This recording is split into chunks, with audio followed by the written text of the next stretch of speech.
Welcome back.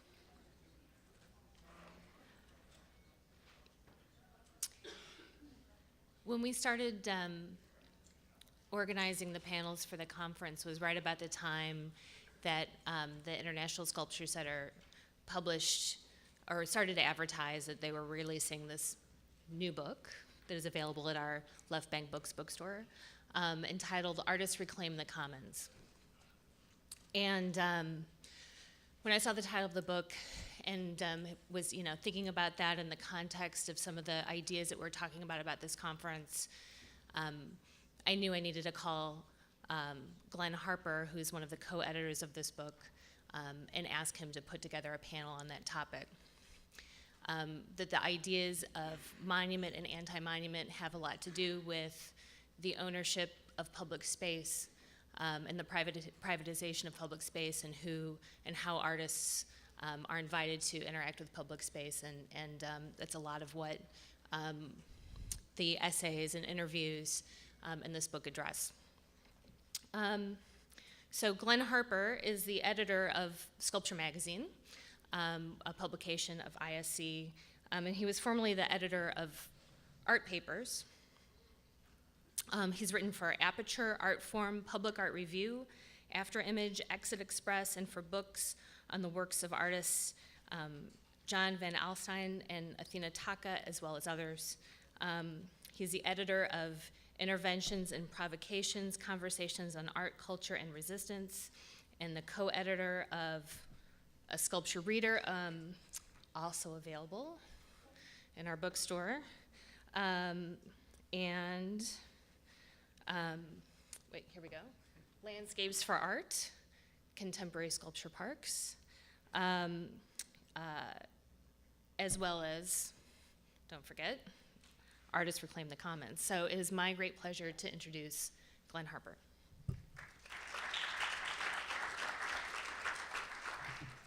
Thank you, and thanks to Meredith and Mary Lou and Ashley and everybody organizing the conference. I think this image continues the shameless promotion part of the program. This image actually on the cover is Gene Heistein and Stephen Hall piece from the Snow Show in 2003, curated by Lance Fung. There's an interesting overlap visually between this and the Louis Kahn thing that we looked at yesterday, but this is entirely ice. The book initially grew out of our previous anthology on the new earthwork, artists working in and on the environment. And when we were putting that book together, we saw a lot of work being done by artists and curators in public space that without the benefit or limitations of the conventional public art commissioning process. In terms of monuments, the work, the anthology grew out of some things that we saw in an article that Nico Erdosi did for us about artists in Eastern Europe. This is the Bulgarian artist Stefan Nikolaev, who took a Bulgarian monumental hero for a visit to a monumental hero in Switzerland. In 2004, the Hungarian artist collective Little Warsaw adopted a public monument in a public square in Hungary and took it to the Stedelijk in Amsterdam as their contribution to a group exhibition there.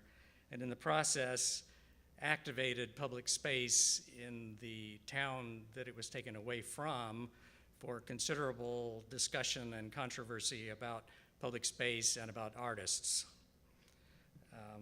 From there, we went on to find a number of projects all over the world, of artists and curators working in public space and on public space, activating public space.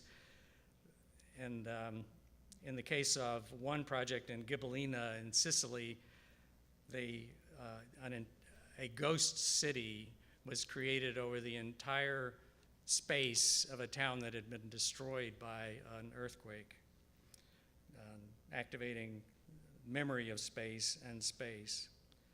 For the panel today, we have Patricia Phillips, Dawn Weleski, and Delaney Martin, and there are full bios in the program, but briefly,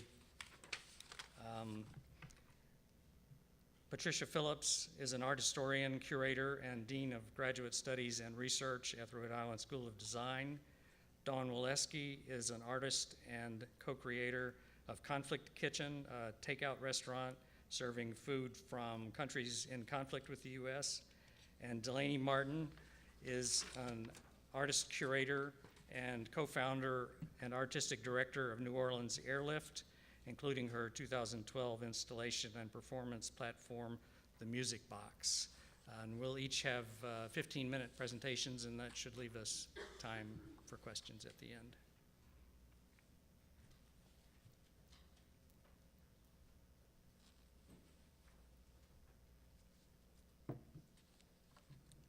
You hit the red one. Oh. Perfect. Okay. Hello, everyone. I'm really delighted to be here and am very much enjoying being part of this conversation. It's been a fascinating conference and so much great content and information to be thinking about. In February, I had the good fortune of participating in or actually being the respondent to a panel at the College Art Association. It was organized by Kurt Savage on the counter monument, looking at that idea of the counter monument, which was a concept that the historian James Young introduced, looking at a period of time in post-war Europe, in particular post-war Germany, and a whole new group of artists with it were trying to figure out how to actually develop monuments about the atrocities of World War II. How do you deal with unresolvable guilt and irreconcilable loss, and how do you make ideas in public space about that? So it's actually been very wonderful to have this conjunction of these two conferences so close together to just kind of be a little bit more immersed in some of these ideas. I've been kind of perplexingly transfixed for a number of years around ideas of contingency, transience, ephemerality, temporalities, why we withhold some aspects of art that we might usually expect to encounter or see, the elasticity of experience and of meeting, and I might even say dissonant temporalities. And I'm really sort of still utterly mystified about why I'm interested in all these things, but I am. I don't have a title for my talk, but I think if I were to give one in a very impromptu way, it probably would be Fugitive Monuments. So, again, I think the guiding concepts of this brief talk are ideas of how artists, and I am going to be talking all about people who would self-identify as artists, how artists utilize and interrogate concepts of both the commons in all of its uncommon features, as well as the monument in all of its problematic dimensions, and their frequently frictive or at least restive coexistence, or I might even suggest sort of codependencies. It seems to me that monuments are constitutively unsettled, and the commons are surprisingly uncommon and unpredictable, and I guess those are sort of givens that I'm framing some of my comments around. I'm also very interested in the form of the monument, the materials, the immateriality, the temporal frames, the contexts of the monuments, the content. What do we decide to recall, to remember, to represent in public space? Who is heard? What stories are listened to and perpetuated, which are forgotten or never uttered in the first place? And again, this idea of different temporal frames. What does it mean to monumentalize something? And can it be, as Daniel Buren said, have the features of a bolt of lightning versus the longevity of the pyramid? And how do we understand significance and resonance when we're talking about these ideas? Also, again, I am in some respects admitting right from the start that I find this an interestingly troubled and sometimes troubling idea, what the monument is and what it means in shared and common space. But I'm going to start with a few images, and there's, just to give you the structure of my talk, there are two bookends, which are really sort of just interesting and evocative metaphors that hopefully kind of hold all of those ideas in between them, which are sort of rather errant and sometimes slightly precarious, into some sort of shape or form. Also, interestingly enough, this is all organized chronologically, or that was totally inadvertent, but I did just notice that as I was, sitting up here. So starting with the sort of the bookends, and then again, 4 projects that are again constitutively unsettled, which deploy, I would describe as interventionist, appropriationist tropes, and that opportunistically engage the city and space as a series of ready-mades that are already there and apparent, but open for, and if not always inviting, different kinds of interventions or transformations. So let me move on. And again, some of these projects may be familiar to you, some maybe not. My point? Oh, towards you. That makes sense. The red button. Oh, I'm sorry. All right, perfect, okay. So this is a project that's entitled Half Monument, Half History, and it's by the artists Kate Erickson and Mel Ziegler, and it's dated, excuse me, I forgot to write down the date, but it's, I think it's 1991, and it's the Swiss Rail station in Biel, Switzerland, and the artists were there for an exhibition and happened to discover inadvertently that the train station was going to be cleaned. It had had years and years of soot and grime that had accumulated, and so they worked with the cleaning crew and basically, and with Swiss Rail as well, and basically asked that just half the building be cleaned, and that would be their project. So half monument, half history, one side clean, one side left dirty. Ultimately, at the end of the exhibition, the entire building was completely cleaned, which of course confounds me because the afterlife then confuses what is history and what is the monument, which of course is a wonderful denouement of the project. But I did actually touch base with Mel recently because I just wanted to make sure I was getting the meaning right, and I said, history, monument, which is which, it could be either way. And he wrote to me, and his email says, I've always thought of the half monument reading left to right. The clean part was the monument, the dirty, the real history, best illustrated with an image from the Washington Monument with a line a third of the way up, which represents a stop in the building of the monument due to the Civil War. A lovely monument within a monument, perhaps the true monument within the invented monument. Also, a public tower in Italy shows when the plague hit, another line in time.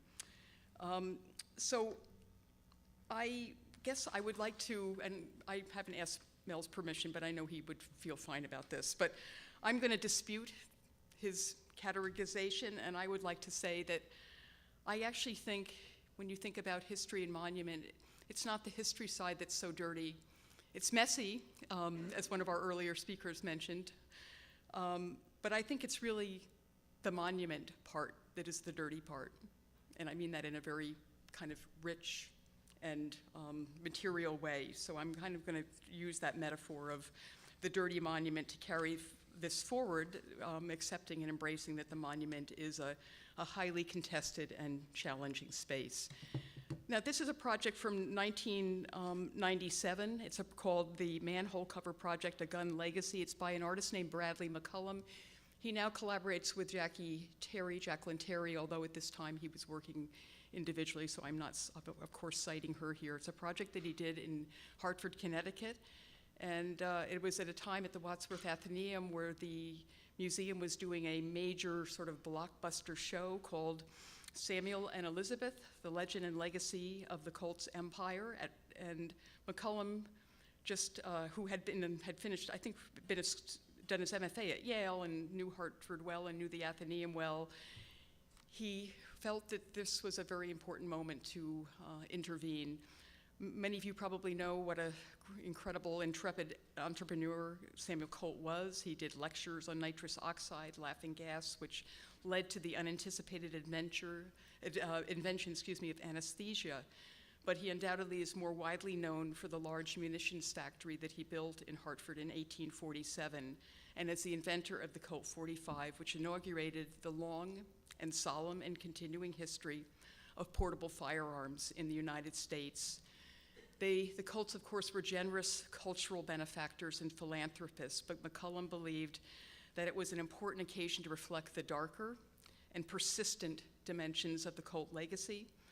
So when he then kind of incorporated in this, I just love this conflation and convergence of ideas that he was able to bring into this project. In 1992, Connecticut Governor Lowell Weichert mandated that the destruction of all weapons that were being confiscated by state police.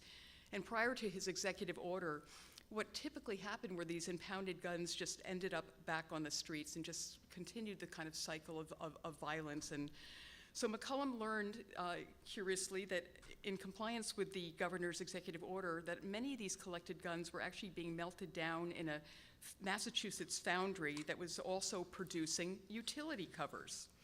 So he took advantage of this kind of, in a kind of expeditious conflation of ideas. He transformed what he felt were the weight of the handguns that had been taken to this foundry and commissioned 228 172-pound specially designed manhole covers representing the volume of weapons that had been melted down since 1992. And they included the Colt family motto, which let's see, let me get back to my notes. What says made from 172 pounds of your confiscated guns, as well as the motto, he who preserves is victorious, he who suffers conquers.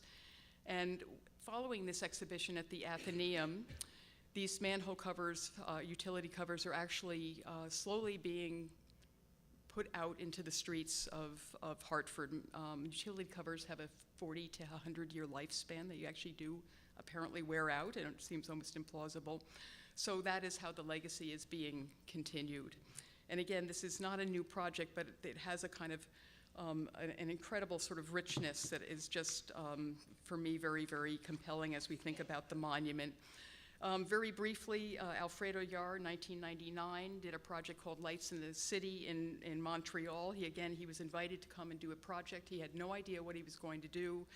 Did his usual sort of legendary research, trying to understand what is going on in the city, what are some of the critical social, political, economic issues. And he decided to do a project in this cupola. This is a historic building where often the Canadian Parliament had met at one time. It was a building that experienced something like 3 or 4 different fires. But at the time that Yar was working there in 1999, it had become a retail space with upscale galleries and all kinds of shops. Still, though, the historical center of the city. But he was also struck at this time of economic resurgence, if you will, especially around the site of this building. There were at very least 15,000 homeless people housed in nearby shelters, kind of this invisible part of the community. So he sought to bring visibility to the urban condition and this escalating crisis. So he worked with the shelters who agreed to work with him, and each one of them he put a picture of the historic building, and basically a button, and beneath it read, "This artistic intervention aims to inform people of your presence while respecting your dignity and privacy. It transforms the cupola into a danger sign." So when the button was pushed, it illuminated 100,000 watts of red lights installed in the cupola. The irregularly, unpredictably, and spasmodically flashing red beacon, really a series of monumental seizures, if you will, represented an invisible population and, like a pulsating distress signal, summoned attention and a call for action. The artist describes his subversive act of indirection as a form of anonymous photography.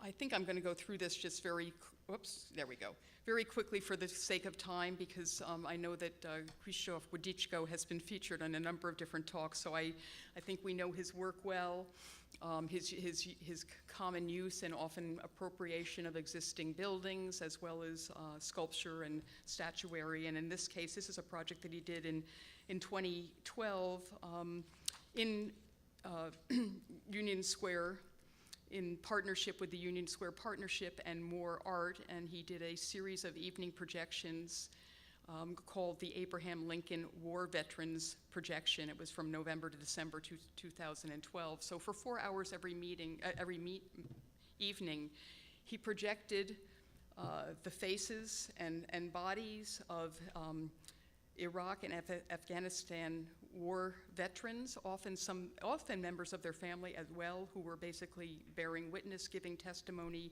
to the impact of war and conflict on their physical, mental, spiritual, familial health and relationships. And again, like so much of his work, it comes out at the dark side of night. It's ephemeral. It often endures. Of course it endures once the projectors are turned off. So again, I'm going to just move on and not go into any more depth on this particular project, just for the sake of time. So another project that's been very interesting to me, I did some collaborations just as colleagues with Mark Tribe when he was teaching at Brown University for several years. And this is a project called the Port Huron Project, and it really was a series of Vietnam-era protest speeches that were reenacted, first in the original spaces where these speeches took place, and then ultimately mediated in all kinds of different ways in forums. And like many artists, Mark works, again, across many different registers and modalities with his work. So he invited actors to repeat, read, reenact the speeches of Angela Davis, Cesar Chavez, Stokely Carmichael, Paul Potter, Howard Zinn, and Coretta Scott King. And again, in many cases, these weren't really genuine reenactments. They weren't trying to be historically correct. They weren't wearing the clothing that was worn at the time of the speeches by Davis, for example, or Zinn. Nor were they trying to kind of inflect speech patterns or perform as if they were these characters, but they were simply reiterating these speeches 40 years out and after their original circulation into the public realm at a time of great conflict, as you can well imagine and well remember in the 60s. I do want to read one passage from a book about this project by the performance studies theorist and professor also at Brown named Rebecca Schneider, and she writes, "What are fugitive moments, and when is fugitive time? Could such moments be perhaps past moments on the run, in the present, moments when the past flashes up now to present us with its own alternative futures, futures we might choose to realize differently? Might the past's fugitive moments be leaky, syncopated, and errant moments, moments stitched through with repetition and manipulated to recur in works of performance, works of ritual, works of art, works of reenactment that play with time as malleable material, as malleable political material? Might the past's fugitive moments not only remind us of yesterday's sense of tomorrow, but confuse the sense again and offer, without expiration date, a politic of possibility?" And I love this incredibly promiscuous and generative idea of time that I think is represented in Tribe's project in terms of reenactment, how we remember, how we monumentalize, if you will, significant political moments that have a kind of fragility and have a very time-sensitive condition, and bring them forward into our contemporary lives and contemporary worlds, and ask us how we engage with that work as either agents or activists or participants or silent witnesses, whatever way we might choose that. So let me Again, this is Stokely Carmichael, the one that was the Angela Davis. You know, when you think of it, she was, I think, like 19 at the time that she gave this speech. It's really remarkable. Stokely Carmichael, I believe. And then I'm going to add, just with a kind of, again, my other bookend. We started with the half monument, half history, and my desire to say, let's admit the monument is dirty. It has a really complex history. But this is another project by a wonderful artist named Matthew Buckingham. He is called The Six Grandfathers, or Paha Sapa, in the year 500,002 Common Era. So Buckingham is a wonderful filmmaker, and he was very, very interested in, well, again, the very troubled and dirty history, if you will, of Mount Rushmore, the national icon and tourist destination that's often cited as the shrine of democracy. It was started in 1927 by the sculptor Gustav Borglum, as you probably know, and then was completed actually after the sculptor's death in 1941 by a legion of many workers and sculptors, and of course has the heads of George Washington, Thomas Jefferson, Abraham Lincoln, and Theodore Roosevelt, and represents the 150 years of the United States history of expansion, preservation, and unification. And Buckingham really wanted to try to understand this monument in a very different way. So he enlisted and collaborated to help, and then collaborated with a conservator from the Metropolitan Museum of Art, and I think he also worked with a engineer at Princeton who also looks at the effects of wind and rain and other vagaries on stone. And they, based on their conversations and predictions of erosion and other vagaries at the site, I would say the artist intuitively calculated that it would take 500,000 years for the abrasives of wind and rain and the pollutants at the site, and a site also known by the Lakota tribe for hundreds of years as Papa Sapa, or the Six Grandfathers, to wear away all recognizable features of its colossal portraits, finally and inevitably achieving the disappearance of any representational reliability. So I guess this is, I would have to call this a form of extreme temporality that Buckingham has introduced to us, but I think it's just a way to sort of close these selection of thoughts and comments and this kind of promiscuous mixing of histories, and the reference to, though very striking and pernicious, actually contemporary problems that so many of these projects address. And I want to just add, and with one very, very brief passage by Carolyn Forche from her wonderful book and anthology called Against Forgetting, 20th century poetry of witnessing. And she says, and again, poetry, but we could think about, I think, art and monuments. By situating poetry in this social space, we can avoid some of our residual prejudices. A poem that calls on us from the other side of a situation of extremity cannot be judged by simplistic notions of accuracy or truth to life. It will have to be judged, as Wittgenstein said of confessions, by consequences, and not by our ability to verify the truth.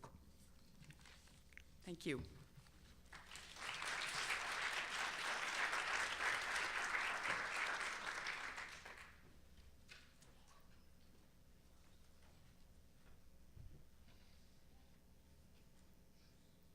Great, thank you.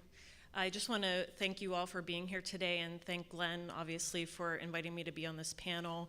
And we had some pretty interesting conversations over lunch, just getting to know one another, and so I'm very honored to be on this panel with everyone here today. Today I'm going to speak about two different projects. One is Conflict Kitchen. I'm going to start off with that.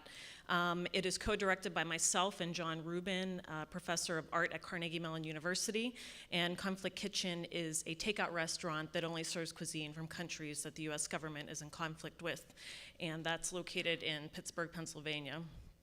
But first I'm going to start with this empty storefront.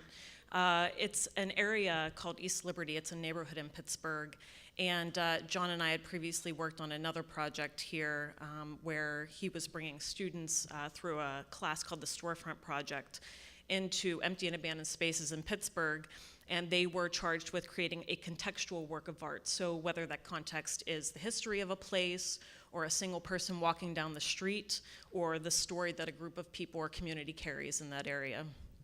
So in this slide, you'll see that the storefront has been translated to 3 different projects, and the one in the lower left-hand corner being one called the Waffle Shop.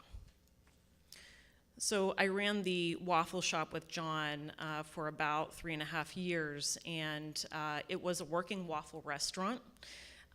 It basically was open from 11 p.m. till 3 a.m. on Friday and Saturday nights, and Saturdays and Sundays for brunch to engage a late night crowd as well as a church audience in East Liberty.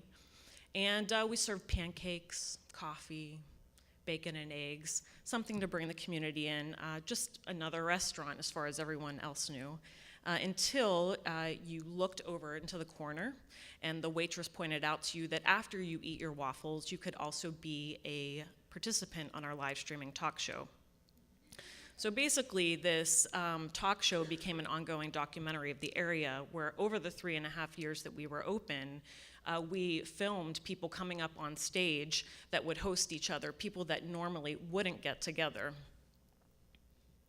So, for example, we had a young man that had approached us and said, you know, very, very earnest young man, and he wanted to do a talk show about race. And he wanted to talk about the racial tensions in Pittsburgh and people coming into East Liberty and it being rebranded as the East End. And he was just very serious during this talk show during brunch.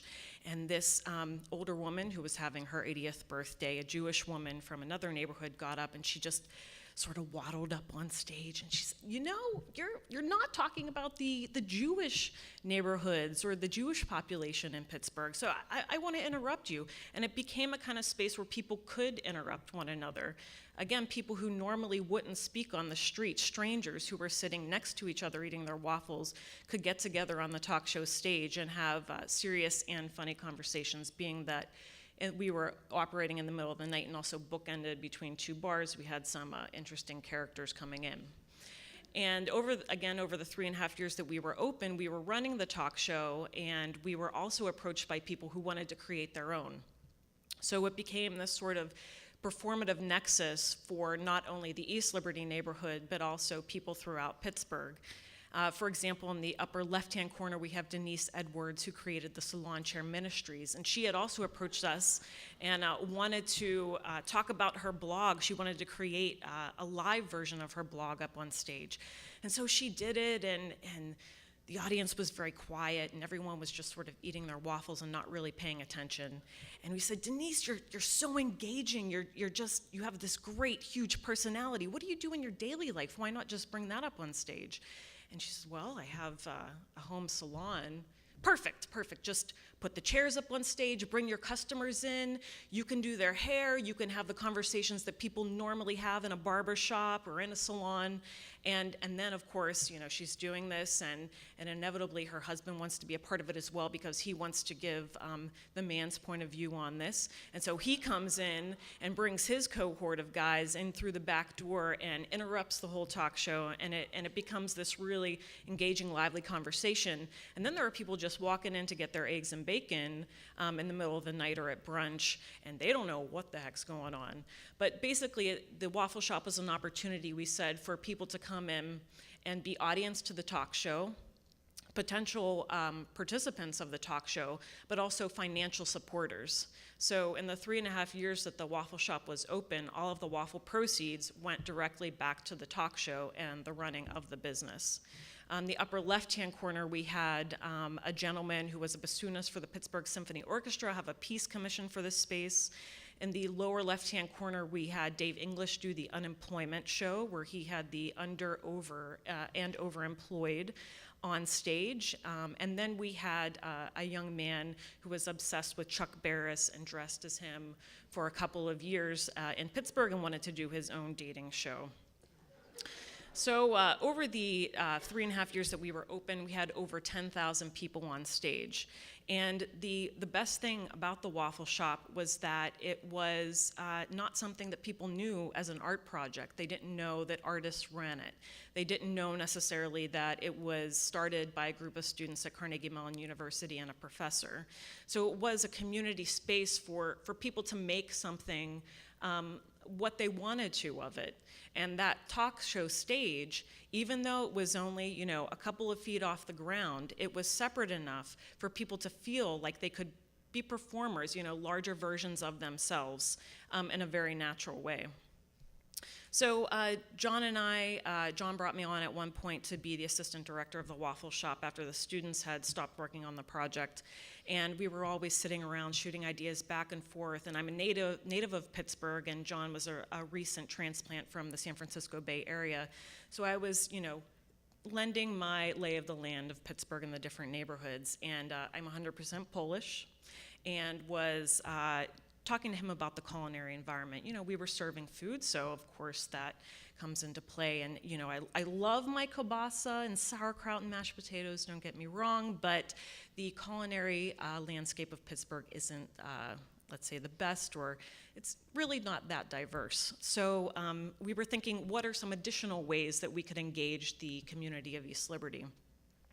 And in the lower right-hand corner, you'll see there was a storefront there. It was a vacant storefront that went into the Waffle Shop's kitchen. And we thought, well, why don't we discuss more the culinary landscape of Pittsburgh? We created this diner, so why not something else? And we were naming cuisines that Pittsburgh didn't have. We thought, you know, what about Venezuelan or Cuban? You know, and people in Pittsburgh don't even know the difference between Latin American cuisines. Or what about Afghan or Persian? And we realized we were naming cuisines from countries that the US government is in conflict with, and that's how the idea was born. So we basically had created a restaurant that competed with our own. Not a good business model by any stretch of the imagination. But you know, we tried it out. We thought we were going to be open for 3 weeks. We thought it was a great way potentially to engage the cultural landscape of Pittsburgh that wasn't being touched, as well as to have a political dialogue. So just the fact that we would slap up a facade that had a Farsi sign on it, so this was our first iteration Kubita kitchen, was innovative in itself in terms of people are driving down the street and they're stopping in the middle of traffic and they get out, you're serving kubita? I'm an Iranian American and I have never seen a Persian restaurant in Pittsburgh. This is amazing. How long will you be open for? Are there other Iranians running this? I haven't ran into any other Iranians in Pittsburgh. So it kind of became this accidental place where we got immigrant communities together that weren't even aware of each other. So, you know, we work with those immigrant communities to create the food, to brainstorm on the food, as well as all of the facade and the aesthetics of the space. But then we also wrap all of our food in interviews that we've done with people from that country and those that have immigrated to the US. So on the food wrapper, basically there are different topics about the culture and the politics of that country. And under each of the subheadings, there are different topics and opinions and viewpoints. And the idea is that we're trying to present something that's more nuanced, something outside of the typical media headlines, so that you realize that what it means to be an Iranian or an Iranian American differs from person to person. And of course, that culture and political opinion is a personal thing. So it's an opportunity for people in Pittsburgh to not only taste the culture, but read about the culture and the politics of the country that we're focusing on through Conflict Kitchen. And at this point, we have people that come by and collect all of the different wrappers from the iterations that we do. And then our staff is actually trained to have conversation with people at the takeout window. It's sort of like this performative nexus of the project, where it's not about providing knowledge. I mean, we do see ourselves as a pedagogical project, but it's mostly in some ways about admitting their own ignorances. And we started this project because we wanted to learn more about these communities in Pittsburgh and just to study the foreign relations that America has with these other countries. And so this was an opportunity for us to have a more discursive conversation in the Pittsburgh public and also to be a point of interest for people that did have information about these cultures.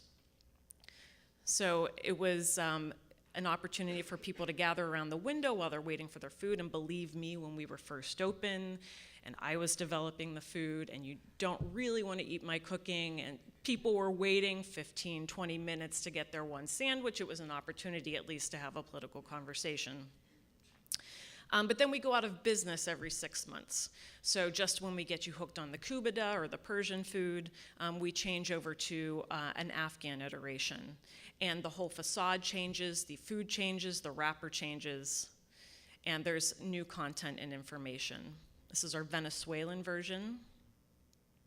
And then we had a chance to go to Cuba to actually cook with people and shop in the market. Cook with different families there. At this point, that's Robert Sayer, our culinary director in the picture there. We were able to hire a culinary director, and I didn't have to expose people to my cooking. And we were able to, for the first time, actually in person interview people from that country. So these were some people who had just graduated from the university there that were having a hard time actually finding employment as doctors, as engineers, very well trained, but not an opportunity for a job in Cuba. Or a young hip hop artist that actually had his passport number tattooed on his arm because he had tried to leave Cuba so many times. And it was interesting, a lot of Cubans that we spoke with of lighter skin talked about how there was no racism in Cuba, and of course that was debated by this young gentleman. And then when we were there, we were walking down the street and happened upon the North Korean embassy. And I rang the doorbell, and this young gentleman steps out in, not in a uniform, but in basically his pajamas. He was this ambassador from North Korea, and we began to have a conversation with him about the difference between South Korean and North Korean food. And so this sort of was an impetus for us to think about perhaps starting a North Korean iteration of Conflict Kitchen. After we returned, we created Cocina Cubana, which was the Cuban iteration. And then we also do public programming and events with Conflict Kitchen. So there are multiple entry points and invitations to engage with the project. So whether it's you're driving down the street and you see the Farsi, you don't even know maybe that if it's Arabic or Farsi, but you're just seeing something different, a different aesthetic in your town, or you're coming to the public programming and events. Here was a live Skype meal we did with a Tehran gallery where we had an elongated table in the waffle shop connected to a live projection feed of the Tehran gallery and an elongated table there.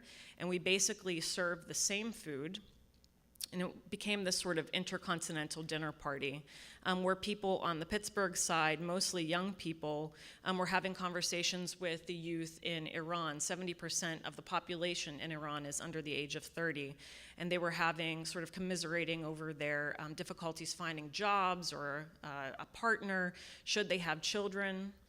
And this was also another opportunity to engage with the youth of Afghanistan. We were working with a gentleman there to highlight the documentary films that young Afghan filmmakers were creating, where they actually, for the first time, were given film equipment, and they went into their homes and their communities to document their daily lives. So we were able to expand beyond the wrapper and get to that. We had held Pittsburgh's first ever Persian Cultural Festival. And it was a really interesting point at which we realized that we were becoming enmeshed within the communities in Pittsburgh, because we were approached by the Persian communities that said, we're not able to get in touch with other Pittsburghers who are a part of other cultures or heritages, so can you connect us with them? We collaborated to do that. And then we work with different school groups. We have a curriculum that we're in the middle of developing to work with them. And then we have something called the lunch hour, where we bring together people to talk about crises or conflicts that are going on in other countries that we're not able to touch base on via the restaurants. So Syria, Ukraine, Egypt are some of the recent conflicts that we've spoken on. And then in our old location, we actually had a public storytelling billboard on our roof. So it was this sort of like analog Twitter system. It was actually a project that John developed with an architect in the area, Pablo Garcia. So we just had these big letters about this big, and I would climb up on the roof and put them one at a time, very precariously, on this repurposed advertising billboard. And it was an opportunity to expose what was on our wrapper to the general Pittsburgh public that wasn't able to get to Conflict Kitchen. And then when we were moving to our new location, we were homeless for about 9 months, and we held Paladars in one home in Pittsburgh. And basically, if you're not aware, a Paladar is a restaurant that's run out of a private home in Cuban communities. And the idea is that you can serve up to 15 people, and you just block off your living room and your bathroom, and you bring the public in and are able to have basically your own private business, which you obviously most people can't do within a Cuban setting. We held a meal for 250 people when we started thinking about our North Korean iteration. So it was an opportunity to do research for serving North Korean and South Korean food on either side of a table. So on one side you could sit down and have a North Korean meal, and under that there was a placemat of stories about North Koreans and their stories about leaving North Korea. And then on the other side, under the South Korean food, were anecdotes from South Koreans about how they felt about North Koreans coming into their country. So the center of the table was this dividing line, this sort of DMZ line, if you will. We also worked with a North Korean chef to do a cooking lesson where we brought her to a table to cook via Skype with people around the world, and she was able to teach them different North Korean cuisines. And we've since moved to a new location where we've reiterated a couple of our other versions, previous versions. But the great thing is we're in this new space now, which is more of a public square. We have a kitchen with a real grill. Previously, we were cooking on George Foreman grills. We didn't have a health permit. You know, we started off, we thought we would be open for maybe 3 weeks, and now here we are with our North Korean iteration that was just torn down, and our Afghan iteration running. Basically, we're a self-sustaining organization after 4 years with a budget of $1 million. So in this public square, it's an opportunity for different performances that extend beyond what we do with food. We do something called the Foreigner, where after you order your food, the server tells you that you can speak with this guy, Sohrab Kashani, in Tehran, and he's just around the corner. But he's in Tehran, he's also just around the corner. But, you know, step around and see, we have Elise Walton here in this photo, and she's gonna help facilitate this for you. So you go around the corner of the restaurant, you see Elise waiting there, and Elise is wearing a set of headphones. And she says, okay, I'm Sohrab, please speak with me. Ask me any questions you have about living in Tehran, or what it's like to be a young guy in Iran. So you ask these questions to Elise, and Sohrab is listening through a microphone, and Elise basically can hear his answers to the questions through the headphones, and then she delivers them in her own voice, sort of like an avatar, a human avatar for Sohrab. So there's this layering of culture, of gender, of religion, of political beliefs, as Elise may say something that obviously is not a belief of her own. We do a project called the Iranian Speech and the Cuban Speech, where we delivered a publication where we asked people to write a speech that they would want Barack Obama to give. We asked Iranians this. And so we published this, and as well had a Barack Obama impersonator deliver that speech to Pittsburghers in the public square. And then did the same thing with Cubans, asking them to write a speech that they would like Barack Obama to deliver, and found an even better impersonator. And just to wrap up, we've worked in a couple of different countries since we've started. We get invitations all the time to create conflict kitchens in other cities, and really you can't remove it from the context of Pittsburgh. It exists It's a project by Americans. It has to exist within an American context. But we were invited to the Mercosur Biennial in Porto Alegre to do a project. And so thinking about public squares there's actually this large lake with swan boats that people take swan boat rides on every weekend. And so we thought, why not get a Hugo Chavez impersonator, a Barack Obama impersonator, to take people around in the swan boats. And you get your ticket and you realize, well, for free, I can take these rides. And you get in and you give your opinion of these world leaders. So they ask you, what do you think of me? So it kind of became this triangulation of the political context between Venezuela, Brazil, because we're working with a Brazilian public, and the United States. And then all of these opinions were delivered as first-person speeches where the world leaders owned the opinions of the Brazilian public on floating platforms in the middle of the lake. And this took place over a couple of months every weekend. So just to wrap up, again, it's been amazing, all of the media attention that we've gotten. And what this does for the project is opens it up to other countries and towns and cities. The idea being that other people, if we can't bring Conflict Kitchen there, they can think about how they can bring a conflict or locate a conflict within their own community to use food as a medium. And of course, using other things that we have as a medium to discuss political and cultural conflict. So if you have any questions about starting one in your own town, please let me know. Thank you.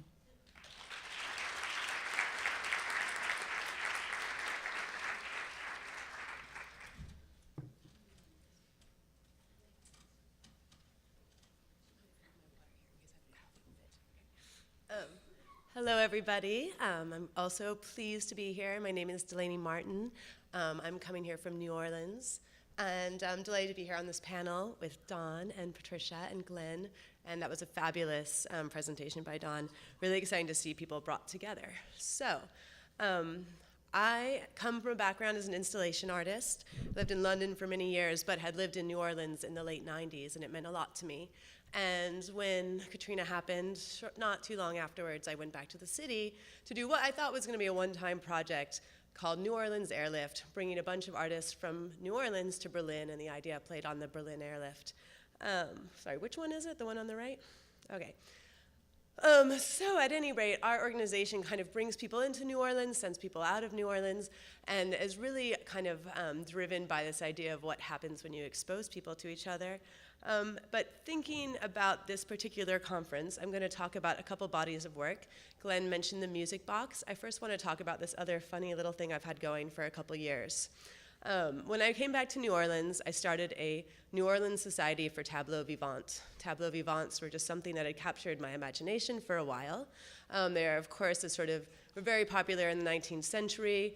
You would recreate a famous sculpture, a theme, a painting, and it was very much like a pastime.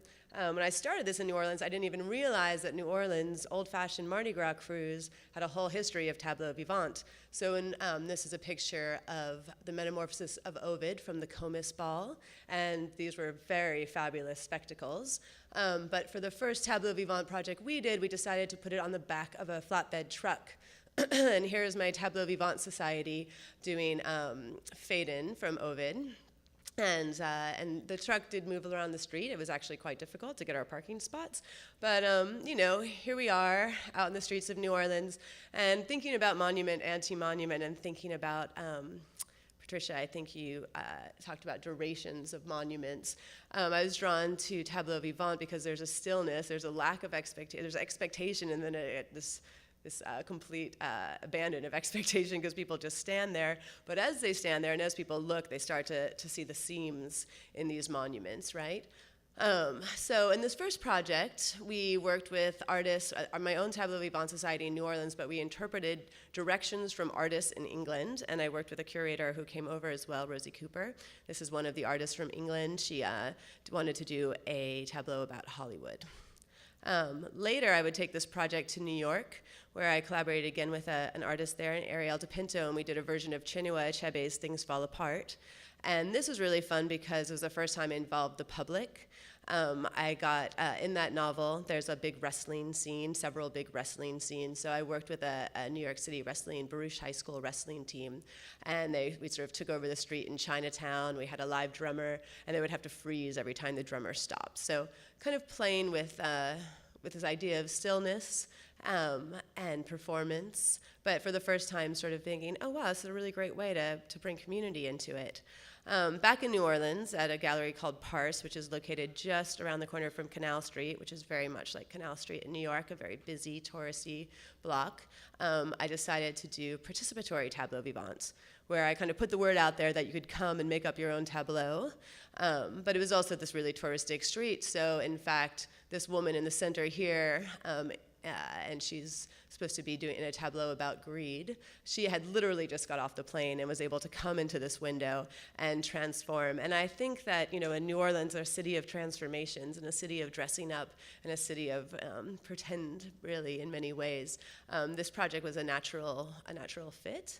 And so what I did here was I just had this window, and then behind it, unlike in the olden days where you could do a famous sculpture and people could read it, now we're reading different things. So we did the 7 deadly sins here.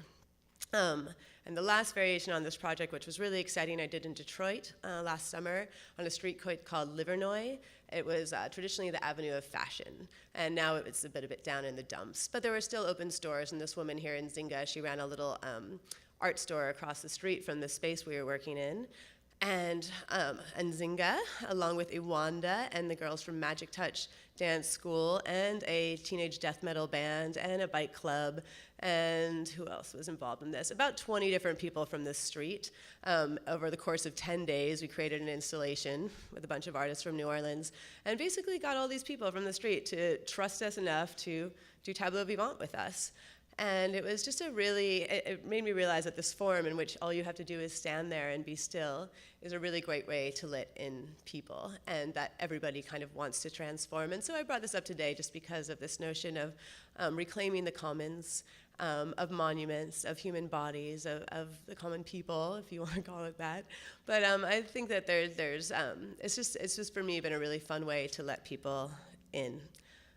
So now I'm going to totally switch gears, and I'm going to ask you to maybe switch to this movie, and we'll talk about this project, The Music Box. The Music Box, I'll let you watch it first.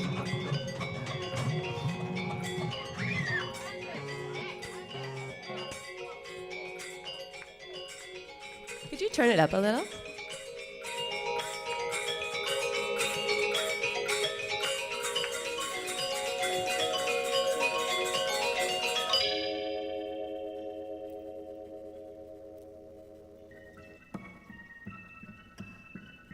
I'm working on this project with New Orleans Airlift. We're working to create a building which functions as a house, but which also functions as musical architecture.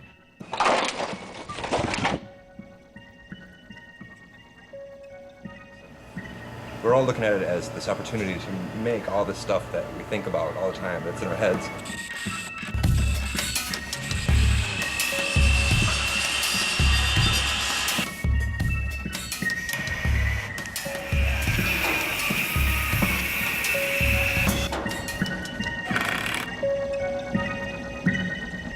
So the Music Box is really like a proof of concept. What does it mean, musical architecture? What could it be?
we got some cool shit going on in New Orleans.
I really like to leave the credits on that film and have them show because there were so many people involved in this project. So as I said, New Orleans Airlift is sort of this import-export idea about bringing artists in to collaborate or sending artists out of town. In this case, my co-founder had acquired this house, actually. It was falling down. It was one of the oldest houses in the neighborhood. This is post-Katrina, New Orleans. There's a lot of blight, but there was a lot of blight before, and this house was definitely in that way. And as part of our import thing, we invited our friend Swoon, who, by the way, just opened her show at the Brooklyn Museum of Art. It's a retrospective, amazing. Her work can be seen here on the front of the house. It's like that image of two women embracing. She's a quite well-known street artist. So we had this house and we had this idea of performance space, installation. We didn't really quite know. We wanted to save the facade. We did it all by hand. It didn't work. And so out of this sort of pile that came, we kind of actually felt a little liberation, and we started talking about what we would make from this, based on this idea of New Orleans, where, you know, our whole city is a tableau for these kind of parades and music and performances. It wasn't very long before we got on the idea of a musical house. And this idea of a musical house just really worked for us. I immediately saw people playing the house. Swoon had all these ideas about how the visual side of the house would reflect the rhythm of the city, and this actually is a model that she made quite early on. There was a couple before that we had to get rid of, but this was kind of what we settled on for this idea of this house that was going to be called Titi Rambolina. So now we had this great model, and I was excited by this project because for me it could tap into a whole community of artists and inventors that I'd known in New Orleans since my sort of first time there in the late 90s, and also really a bunch of avant-garde musicians, and that's not what New Orleans is known for, of course. So here's an early idea of what musical architecture could sound like or look like or be. In the meantime, we sort of cleaned up all this wood. There was a lot of it. We saved it. We threw up a fence to hide our embarrassment over the state of the yard. And what happened then is Swoon started what would become like a 2 year or so, 35-foot mural that kind of evolved over the course of this project. And it was also our face to the street. And because it was so beautiful and because it was sort of this evolving monument, if you want to call it that, people started to really gather and collect and sort of wonder what was going on behind. What was going on behind is that I had the idea that we should have a shantytown sound laboratory to sort of get to the bottom of what this musical architecture thing might mean. We were all excited by the idea. It touched us in a way that we knew made sense, but what did it really mean? So Swoon had recently completed a 10-foot model of her Titi Rambolina house that she wanted to design. And based on having this 10-foot tall house, I said, why don't we make a lot of little houses, and each one can be a laboratory for a sound artist, visual artist, inventor, however it came to be. In the end, there was about 25 artists, people like Quintron, who's a big inventor in New Orleans, and also a kind of a pretty popular musician. Taylor Kuffner came from New York. He builds a robotic gamelatron. Patty O'Connor showed up for 4 days from San Diego, doesn't self-identify as an artist at all, but was turned on by the project and made this echo wall that ended up being a great piece. So there was a lot of sort of organic nature to this. There was some planning, but it was really meant to be an experiment. A ton of collaboration, which I think is these days how I like to work best, because you get to work with so many amazing people bringing so many skill sets. And here we have Ranjit Bhatnagar, a sound artist from New York, with Sarah Fells, a visual artist. And really the whole thing was just, it's great when you get all these people together and you have this colossal effort to do something and you work really, really, really hard, and then it's there and it's beautiful and you can't believe it. And I sort of acted as the mayor of this town. It was kind of my idea to do it, but it was about bringing all these different people with their skill sets together. What I really love about the project and how it looked in the end was that despite being made by 25 artists, it really was of a piece, There was identity, but there was also cohesion. On the left we have, or let's see, your left, I guess. Yeah, okay, well anyways, the spiral staircase thing, whether it's the left or the right, was an organ staircase, and as you stepped on it, it would play organs that were from a church, organ pipes from a church in the lower 9th ward that was most destroyed. In the center was the glass house with a kind of ringy, tingy, tinny kind of bell shape inside, and then on the other side was the water organ, which basically processed sound through water and air. So it was a really beautiful little town. Really proud of it. This is by Eliza Zeitlin. She is the sister of the Beasts of the Southern Wild director, and you might be able to see some of that aesthetic in her piece. She would later live in it after the music box was decommissioned. It turned into a farm with her 35 animals, and she lived in it. It was pretty great. So anyways, here we have our town, our little skyline. It was about 9 buildings in all, 9 structures with about 13 instruments, either kind of put into it. This is the talking wall, and basically it was this idea of really thin walls in New Orleans and hearing your neighbors. And so this artist, Taylor, kind of had a wall that you could play, but you could also harness the voices that came during the day. So each day would be a whole new kind of talking wall. Again, this is the organ steps. This was an instrument that played your own heartbeat. What we would discover was heartbeats weren't so great to play, but you could do other things with this. So, very much an experimental moment for us. This is the noise floor, which was operated by those little pieces of wood that kind of would rub, and you'd jump on the floor, and it would make kind of tune squeaks and squeaks, and you can see Patty O'Connor's echo wall in the back there.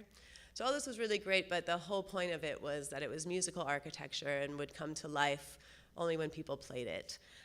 So it was really great to open our gates to the public, and we would do Friday and Saturdays, a sort of interactive public hours where people could come, and it was this real cacophony of sounds. And, people of all sizes, all shapes, all colors, it just, would come into this place. And really what Swoon and I and everybody involved in this project sort of believes and wanted to see was a sense of wonder and possibility. That's kind of what drives this project, what drives a lot of our art. And in a city like New Orleans, where we were building, very close to what is probably the highest murder rate neighborhood in New Orleans, though we're just across the street in a slightly more bougie part, we had this great interplay of people coming into a space that was both familiar and disarmingly wondrous. And there was a way that everybody could relax with each other in this space and get to know each other. And I'm proud to say that the 2 neighbors on our street who had a real hatred for each other talked for the first time in the music box, and now make barbecue together. So it's real. Lots of kids. Of course, kids are super turned on by this. Tons of educational programming went down, and it was really exciting and fun. But, people would be like, oh, is this a community art project? And I'd say, actually, this is just like the fantasy of a bunch of crazy people who really brought this together and didn't compromise in any way. And what's great is that the community can respond in a way that's real as well.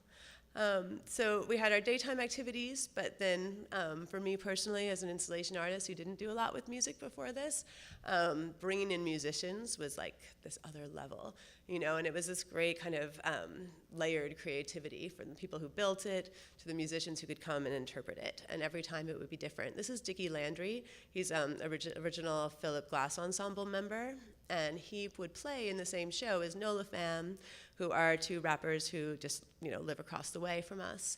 In the same concert could be Andrew W.K., kind of New York rock star, Theris Fowlery from the Black Feathers Mardi Gras Indian tribe. And for us, we always stacked our concerts with these really unusual pairings, always looking for a good improviser or 2, but kind of trying to bring together people who, like in Dawn's case, wouldn't normally have worked together. And this whole space was sort of about that, right? This is Vodka Radu, a gay rapper from New Orleans. Manny Fresh, who is Cash Money Records, Lil Wayne, #1 hip-hop producer in New Orleans. Ben Jaffe, Preservation Hall, our kind of major jazz establishment. The point being, a lot of people got to play together, and a lot of people would line up for these concerts. And we'd have lines that would sort of stretch around the blocks, and people would wait for hours and hours. And even the line itself would become a whole scene. And soon our neighbors were selling barbecue. There was beer going on. Like, it turned into a microeconomy. I'm not kidding, because people would be out there for like 4 hours. And it was actually a scene. People loved it. And because our neighbors could make some money off of it, and because, you know, people were reasonable, everyone sort of enjoyed it. We didn't have a single sound complaint or police visit the entire time that we had hundreds of people in this yard. We very much encourage people to look over the fence. This is some guy who was charging a couple bucks, I think, to go up on his truck so you can see over the fence. Some more crowd scenes. And then this is when our town would get just like really full up with people. And I remember the first time we did a concert, I was like, okay, the public, like, gotta stay away from everything. We can't touch anything. What if it breaks? But then they just rammed in so many people that we had to put them all over the town, sitting underneath stoops and up on top of roofs and all this kind of stuff. And it really brought the town to life. And again, it was this amazing thing of a bunch of people coming around from all different walks of life to enjoy what in essence was an avant-garde music concert. And, you know, just to speak a little bit about the musical architecture itself, the way that we did our concerts, there was no PA. All the sound emanated from the different houses to kind of give this sort of spatial, acoustic kind of experience. And as you saw in the video, performers would inhabit all the houses. How am I doing on time? Should I wrap it up really quick? Okay. This is our conductor, Quintron. We would have other conductors, but he sort of made the role. And in fact, he was the one who told me, after I told him this idea of putting musicians in houses all over the place, that I was crazy, clearly not a musician, because people can't communicate or talk to each other. What would they do? They need a conductor, and it should be him. And and as soon as he told me that, I got shivers down my spine. And it was just to say that there were so many people who brought the magic to this project and continue to. 25 artists worked on the project. We've had over 100 musicians play the project.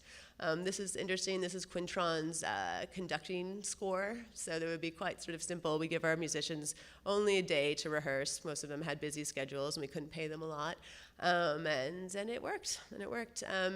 We were going to only go for 3 months. We got funded for a spring season, and this was a time when we could be a little more experimental. In the beginning, we really had to prove that we could make great music out of this musical architecture, and each of our 3 concerts were meant to have a really different sound, and now we kind of loosened up and just let people come and record and explore. And Thurston and local musician Rob Cambry did an amazing concert where they just moved from house to house.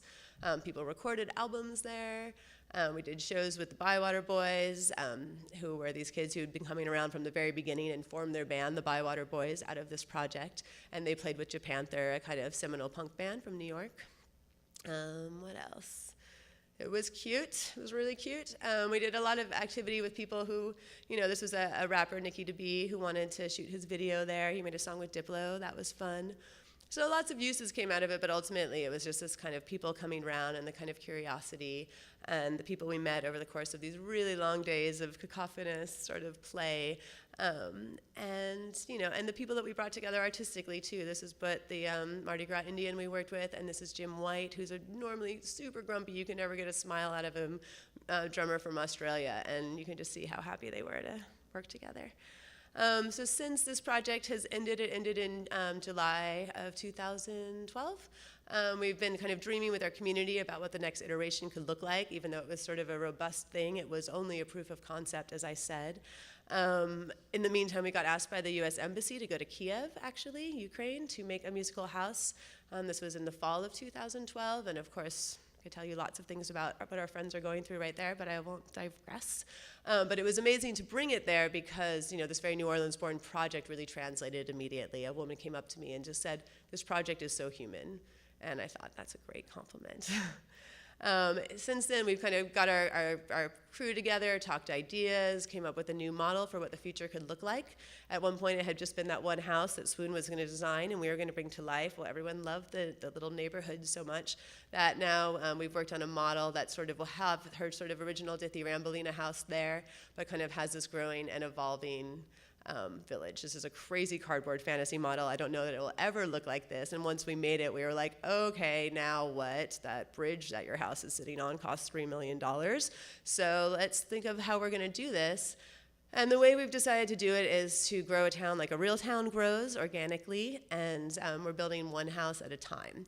So Swoon is actually coming now. We've realized that her big house is a little bit of a far-off thing, so she's coming to town in June, and she's going to be doing her first musical house. It's going to be kind of small. She's working with this guy, Daryl Reeves, who's a blacksmith, and this guy, Jeff Poiret, who is a plasterer. And part of our new way of working is we've got these community partners this year, and in this case, we're very lucky to have these master craftsmen in New Orleans, and Swoon and Jeff here are gonna do some kind of fabulous rosette thing based on New Orleans traditional ceiling rosettes and her own kind of cut paper work.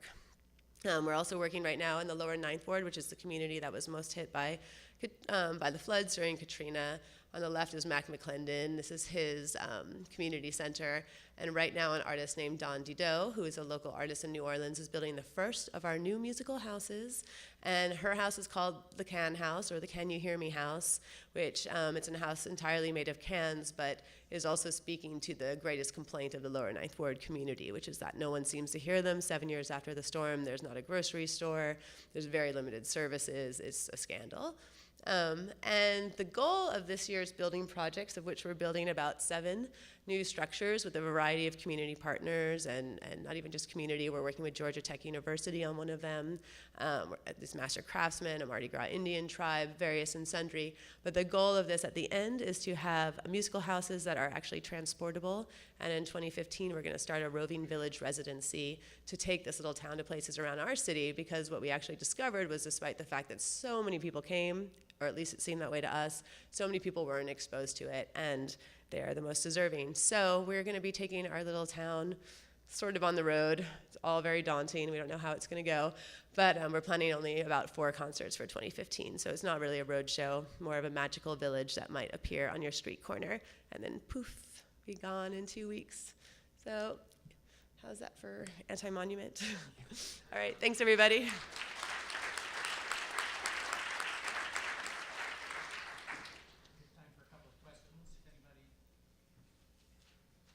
It seems to me that the theme of a lot of this work is possibility more than permanence in terms of, anybody agree or disagree?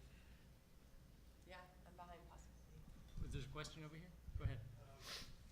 I'm Russ. I'm with the IDEX Factory. Founded it with a small group of friends, and I love everything you guys have been saying up there.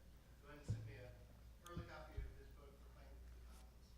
And about the same time, I read The Deviant's Advantage, How Fringe Markets Create Mass Markets. And those 2 ideas kind of came together to make IDEX Factory. And we worry about the problem, though, because we're really about transient art, protection art, a lot of the kinds of things that I'm just really excited about this panel, the work they're doing. As we talk a lot about experience catalysts, and art is a great experience, and how that catalyzes to change community. And I was kind of just wanting to throw that out again and think about how are your projects changing community, and will that enhance in a way that doesn't, lead to greater gentrification, commercialization, that then displaces great artists that are involved. I think about that a heck of a lot in New Orleans, a heck of a lot, because we have a changing demographic post-storm, and we have a kind of over-the-radar identity that was not there before the storm. And so there are lots of people coming, lots of people excited to be there, and then there's this whole pressure of like what's gonna happen in this neighborhood called Treme, that is the birthplace of jazz, that the demographic is changing. It's where what we have second line parades led by brass bands with people just feeding into the parade as it goes through the neighborhood. And what happens to this cultural tradition if the people in the houses just want to wave and let it go by and not join the parade? And so I think about this a lot, and I think about what happens in these neighborhoods where there's a first wave of artists, and more I've been asking people in my community to, so Airlift started as this import-export thing, and more I'm seeing the possibility for cross-collaboration within our community, and I'm working on a project right now. In fact, in a couple of weeks, we're throwing a rally, and this rally is going to bring together a car club, a black car club, a white kid punk kind of mutant bike, tall bike club, a horse club, this guy who invents these weird like stuffed animal things that you can ride on, this other white kid who makes this mutant bike, these other Latino guys who are doing this cool thing, and we're actually bringing together all these people who have wheeled and amazing vehicles in New Orleans who don't know each other, and we're gonna have a rally. And out of this idea, already the car club guys and the bike club guys have got together once, and they've decided that they're going to make a bike out of like a tall bike, like a kind of punk kid bike, but they're going to do it in candy colors, and they want to go riding out together. And none of these ideas were mine. They just came from meeting each other, and I've been trying to convince my friends who are artists who are living in these communities that the people they're living around are kind of mutually curious about what they're up to, and that these some kind of subcultural expressions and these early waves of artists moving in are a great time to kind of cross-collaborate. So I don't know if that answers your question, but I think there's a moment there that can be seized, and that's what some of the work I'm doing in New Orleans is about. I don't know how you stop it, but how do you make the most of the moment that you are sharing seems to me a valuable way to look at it. And I think with my work, as with Delaney's, things have to happen organically. They start off small, right? You start with the small house, or you start with, the restaurant that's only serving one item on the menu. And then you grow from there. And the idea is that because you want the work to live and breathe with the public, then and it has to develop organically, you put something out there. You don't over theorize about it or over conceptualize it, and you just throw it out there and try it out and see how the public actually interacts with it, and then you'll know if it's gonna stick. And then you get a response from the public, and you take that response and reactivate it and address those collaborative values that they wanna see within the project, change it up a bit, put it back out there, and it needs to be a call and response always. And I think for us, because we are a restaurant and we have to make a living with the restaurant, we have to pay our 14 employees and our culinary director and make sure they have insurance and things like that. We are dependent on the public literally to stay alive. So there's no way that we would be able to run without the public. And that's the way that in general my art practice works. I mean, I've worked with opera companies and pro-am wrestlers and city council members, and I think working within locating an audience and participant group with that already has a constituency is a great way to start, so that you're diversifying your audience and your partners within a community.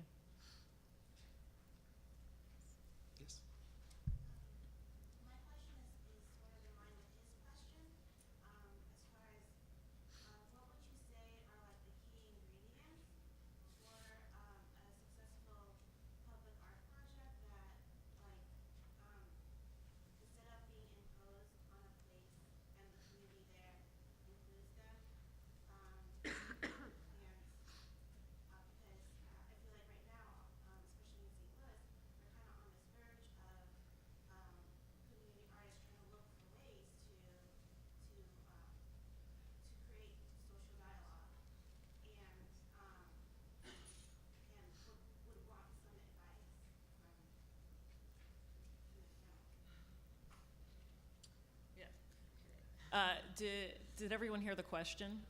Okay, so basically, and tell me if I'm summarizing your question,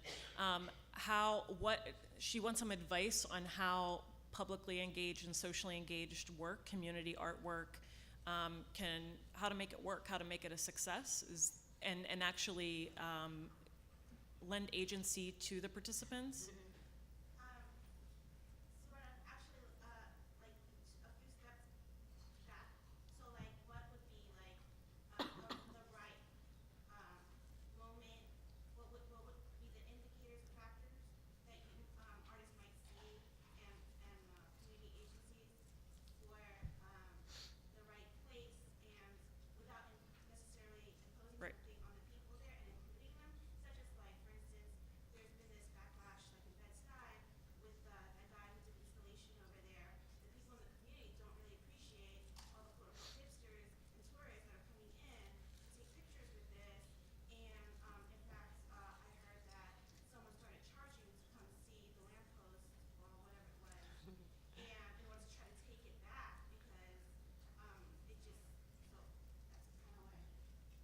So how do you ensure that the community will have ownership over the project and accept it and actually engage with the project that you create?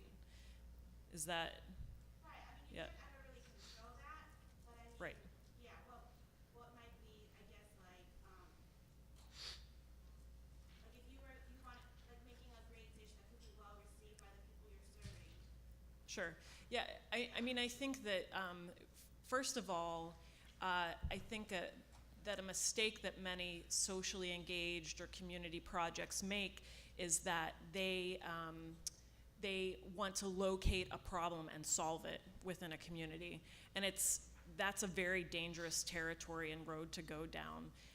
As an artist, I always first start with my own thoughts and ideas about what I want to see in the world. So I'm living in a community. What kind of community do I want to live in? Because I'm the one that knows myself best. So I have to be honest with myself first.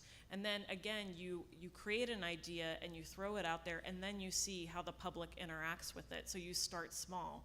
And of course, again, you want to be responsible throughout. You want to make sure that you're working with community partners, that you're bringing people in to collaborate with you, that you have talk-back sessions perhaps in a formalized way where you are a part of a CDC or community meetings or town meetings where you're getting feedback from people about how you're engaging with the community. But again, I don't think that it's about problem solving necessarily. Maybe do you want to speak to that?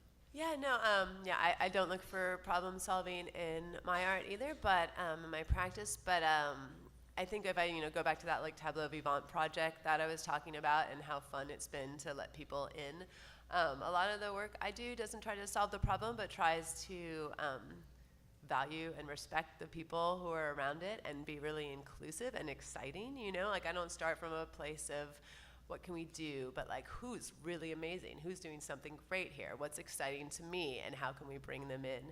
And I'm generally responding to an environment and generally responding to inspiration as opposed to looking for an ill. And I think that when you invite people in and you let them be part of the creative process, or in the case of the tableau vivant, this idea of transformation, I mean, particularly when people are not used to working in this way or exposed to this. I mean, I think that's one of the greatest things that socially engaged art does, is just show people different ways of looking at things. So that's where I start from. Yeah, and I mean, just be ready for failure and accept it and embrace it, because when you fail or when someone reacts negatively to something, then why not also frame that communication as well, and that can become a part of the project. That's, if you're looking to locate publics or communicate with people, that's just as essential and useful to engaging with the community than everyone getting together and skipping down the street together, which is, great, but one of the tenets of Conflict Kitchen, one of our missions that actually we're having a hard time with right now, that I personally have a problem with, is that we're not creating enough conflict, that there aren't arguments happening in front of the restaurant. That would be my ideal, is for people to really be getting into it. So And I think not to forget that, communities, whatever that is, are often incredibly divided themselves, right? I mean, I'm working in the lower Ninth Ward, where every day I'm making a new allegiance and I find out that somebody else doesn't like that person. And so you can't win all the way around, but you can put yourself out there as much as possible and let people know what you're doing ahead of time, I think is very valuable too, unless you want to have a surprise element, that's okay. I think I see the hook coming in from on stage. Okay. Thank you very much.